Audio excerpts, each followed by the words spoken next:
নমস্কার, মাদার এন্টারপ্রাইজের আরও একটি নতুন ভিডিওতে সকলকে জানাই স্বাগত। আজকে একটা জেলিও কোম্পানির গাড়িতে আমরা স্যামসাং সেলের অ্যাডভান্টেক্স কোম্পানির লিথিয়াম ব্যাটারি ইনস্টল করছি। এখানে 6টি আকাশ কোম্পানির 12 ভোল্ট 32 অ্যাম্পিয়ারের ব্যাটারি ছিল, যেটি অ্যাপ্রক্স আপনার 25,000 কিলোমিটার রান করার পর টোটালি ড্যামেজ হয়ে গেছে।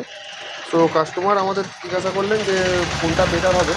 আমরা সাজেস্ট করেছি কাস্টমারকে স্যামসাং সেলের অ্যাডভান্টেক্স কোম্পানির লিথিয়াম ব্যাটারি। সাথে আপনারা 4 বছরের ওয়ারেন্টি পাবেন এবং এটা 63 ভোল্ট 30 অ্যাম্পিয়ারের আছে। এর মাইলেজ আপনারা অ্যাপ্রক্স পেয়ে যাবেন এই সমস্ত গাড়িতে যেগুলো 1000 ওয়াটেজের মোটর আছে, মোটামুটি 80 to 90 ইকো মোটে চালালে মাইলেজ পাওয়া যায় এই সমস্ত গাড়িতে। সুতরাং যারা নতুন গাড়ি কিনবেন তাদের উদ্দেশ্যও বলছি, আর যারা সেকেন্ড টাইম ব্যাটারি চেঞ্জ করবেন তাদের উদ্দেশ্যও একটাই কথা বলার, ভালো কোম্পানির ভালো সেলের সাথে লিথিয়াম ব্যাটারি নিন। আপনার যে একটা এক্সপিরিয়েন্স ইভি সম্পর্কে সেটা আরও বেটার হবে। কোনো ঘরে বানানো লিথিয়াম ব্যাটারি ইউজ করবেন না।